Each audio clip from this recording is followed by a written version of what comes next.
नमस्कार, स्वागत है आपका अति विशेष वीडियो में। मीन राशि के लिए एक बहुत ही बड़ा परिवर्तन हो रहा है। गुरु आ रहे हैं कर्क राशि में। गुरु जो कि आपकी कुंडली के सबसे महत्वपूर्ण ग्रह हैं, वो कहाँ आ रहे हैं?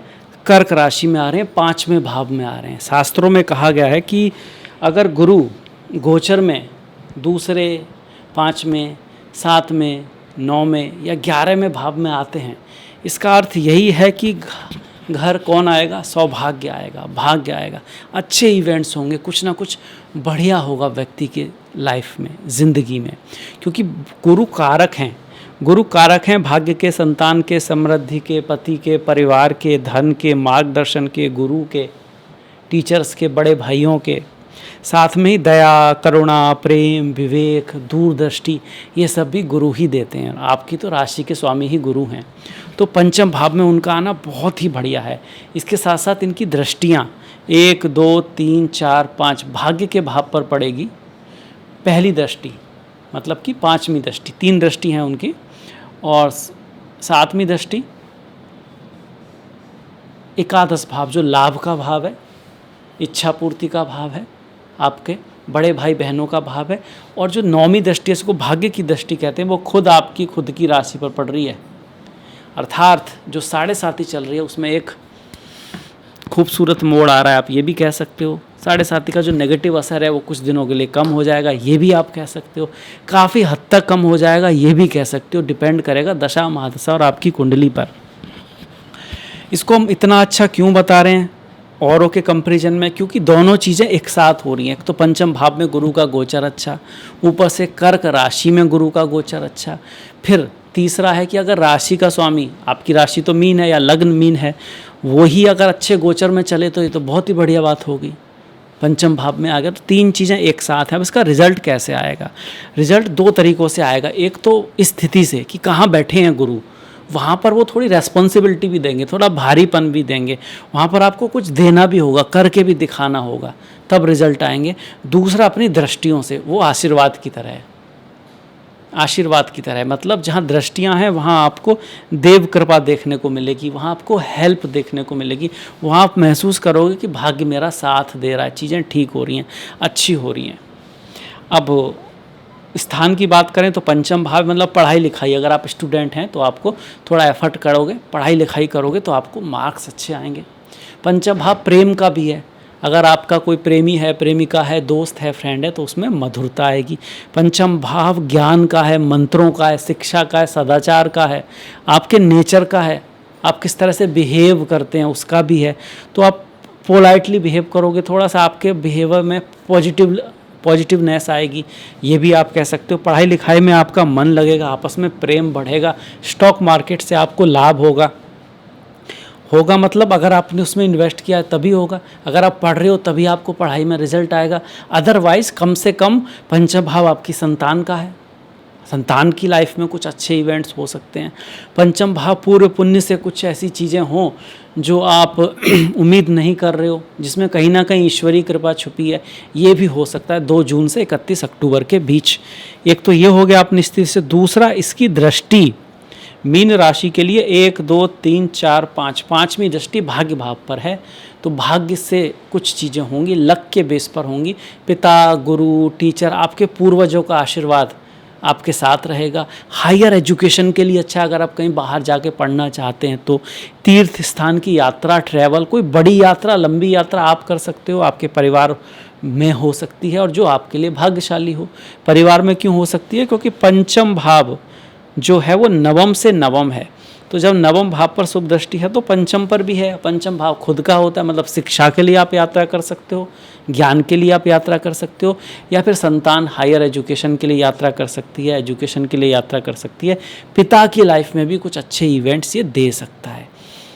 इसके बाद जो 9वीं दृष्टि है ना, वो भी सबसे स्ट्रांग मानी जाती है। 7वीं भी अच्छी है, सबसे अच्छी 5वीं और 9वीं है। तो 9वीं दृष्टि खुद आपके ऊपर आ रही है, तो 7.5 का जो असर है हेल्थ के ऊपर, जो थोड़ा बहुत टेंशन है आपको, जो लाइफ में कहीं ना कहीं चीज़ें थोड़ी रुकी हुई हैं, रिश्तों में भी और धन के मामले में भी जो एक्स्ट्रा खर्च वगैरह हो रहा है, तो उसमें कहीं ना कहीं पॉजिटिविटी आएगी। पॉजिटिविटी मतलब यही है, या तो खर्च कम हो या फिर खर्च अच्छी चीज़ों पे हो, या उसका कोई रिजल्ट निकल के आए। स्वास्थ्य में या तो वृद्धि हो या कम से कम कोई चीज़ चल रही है तो उसमें कोई सुधार आए। तो कहीं ना कहीं एक होप, एक रे ऑफ लाइट जो है मीन राशि वालों को इस 7.5 में मिलने वाली है। इसके साथ साथ सीधी दृष्टि जो एकादश भाव पर है, तो आपका फ्रेंड सर्कल बढ़ सकता है। आप जिन लोगों को जानते हैं उनमें कुछ नए लोग जुड़ सकते हैं। आपका दोस्त, फ्रेंड, सहेली, कोई आपका जानने वाला आपकी कोई हेल्प कर सकता है। इस चीज़ को भी ये दिखाता है, मतलब उसके थ्रू लाइफ में कुछ अच्छा होना, इसके योग भी मीन राशि के लिए बन रहे हैं। इसके अलावा ये भी ध्यान रखना है कि जहाँ गुरु बैठे हैं, जहाँ गुरु की दृष्टि है, वहाँ पर ग्रह कौन से बैठे हैं। अगर वहाँ पर कोई अच्छा शुभ ग्रह बैठा है, कोई राजयोग बना हुआ है, तो वो भी एक्टिव हो जाएगा और उसका भी रिजल्ट आपको मिलेगा। और उसकी दशा महादशा हुई तब तो 100% मिलेगा। जैसे कि ये नवम भाव है आपका, वृश्चिक राशि है। वृश्चिक राशि में कोई ग्रह है नहीं है, मकर राशि में कोई ग्रह है या नहीं है, मीन राशि में कोई ग्रह है या नहीं है, अगर है, या कर्क राशि में कोई ग्रह है या नहीं है, तो उसके अकॉर्डिंग रिजल्ट मिलेंगे। अगर सूर्य हुए तो नेम फेम मिल सकता है, पोजीशन मिल सकती है आपको। चंद्रमा मिले तो मन थोड़ा सा ऊपर नीचे तो चलेगा, पर आपको फेम मिल सकता है, जनता का प्रेम मिल सकता है, माता का प्रेम मिल सकता है, क्योंकि चंद्रमा माता को दिखाते हैं, सूर्य पिता को दिखाते हैं। बुध अगर हैं तो एजुकेशन के लिए बहुत अच्छा रहेगा। अपने से छोटों से संबंध सुधार होंगे, आपकी पढ़ाई लिखाई में कोई डिग्री वगैरह मिल सकती है। अगर आपका काम किसी तरह से वाणी से, सेल्स से, एजुकेशन से जुड़ा हुआ है, इंटेलिजेंसी से जुड़ा हुआ है, तो आपके काम में आपकी वृद्धि होगी, बढ़िया रहेगा आपके लिए। वहीं मंगल, आप आर्मी में हैं, फोर्स में हैं, स्पोर्ट्स में हैं, तो उसके लिए आपके रियल एस्टेट से संबंधित आपका काम है, तो गुरु अच्छा रिजल्ट देंगे। साथ में आप भी एक्शन लोगे, आपके जीवन में डिसिप्लिन बढ़ेगा, आप मेहनत करोगे। मंगल आपके लिए धन के स्वामी है, तो धन में भी कहीं ना कहीं हेल्प होगी। भाग्य के भी स्वामी है, तो भाग्य भी आपका साथ देगा। अगर यहाँ पर मंगल हुए तो, नहीं होंगे तो कोई बात नहीं, है ना। अगर हुए तो ये रिजल्ट ज़रूर आएगा।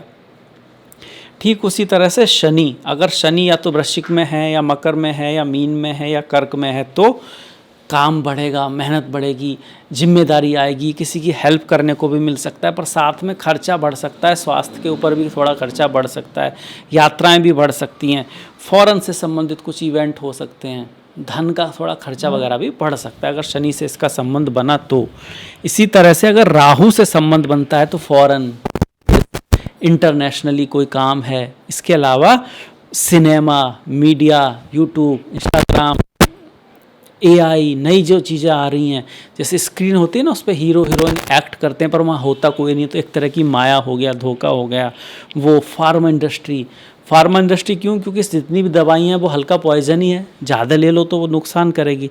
तो जो पॉइजन है, फार्मा इंडस्ट्री है, एलोपैथिक दवाइयाँ हैं, वो काफ़ी हद तक राहु से जुड़े हुए हैं, उनसे संबंधित आपका काम है तो बढ़ सकता है। इंटरनेशनली आप कहीं जाना चाहते हो, इम्पोर्ट एक्सपोर्ट का काम है, विदेशों से संबंधित कोई काम है, इलेक्ट्रॉनिक्स जो है वो भी राहु से रिलेटेड है, एविएशन जो है वो भी राहु से रिलेटेड है, तो उससे संबंधित काम है तो वो भी बढ़ जाएगा। पर साथ में धोखे का भी खतरा रहेगा, राहु धोखा भी है। सडन चीज़ें होना, एक्सीडेंट हो गया, कुछ ऐसे सडन कभी कभी हो जाता है ना, कोई चीज़ें जो हम एक्सेप्ट नहीं कर रहे और नेगेटिव हैं वो भी हो सकती हैं अगर राहु से संबंध बन रहा है तो। उस केस में वो कब बनेगा? तो कर्क राशि में राहु है, या वृश्चिक में है, या मकर में है, या मीन में है। केतु, अगर केतु है तो स्पिरिचुअलिटी, अध्यात्म, खुद की यात्रा, ध्यान, मेडिटेशन, रिश्तों की असलियत का पता चलना, दुनिया के बारे में जानना, स्पिरिचुअल दृष्टि से, भगवान की दृष्टि से अच्छा है, और भौतिक दृष्टि से उतना अच्छा नहीं है। कोई आपने से बहुत क्लोज लोग दूर जा सकते हैं, कुछ ऐसा आपको एहसास हो सकता है, वैराग्य वगैरह, उस सब के लिए केतु से आपका रिलेशन अगर बनता है गुरु का, तब वो कब बनेगा? अगर आपके केतु या तो कर्क में है, या वृश्चिक में है, या मकर में है, या मीन में है। तो ये था मेरी तरफ से छोटा सा एनालिसिस गुरु के गोचर का। मीन राशि के लिए जो परिवर्तन हो रहा है 12 साल बाद बहुत महत्वपूर्ण है, और इसी आशा के साथ कि आपके जीवन में गुरु सौभाग्य के कारक हैं तो सौभाग्य लेके आएँ। इस वीडियो को मैं समाप्त करता हूँ। कैसा लगा ज़रूर बताइएगा, अपने मित्रों में, जानने वालों में शेयर कीजिएगा। अगर ज्योतिष में रुचि है और अभी तक सब्सक्राइब नहीं किया है तो सब्सक्राइब कर सकते हैं। आपसे मुलाकात होगी नेक्स्ट वीडियो में, तब तक के लिए नमस्कार, धन्यवाद।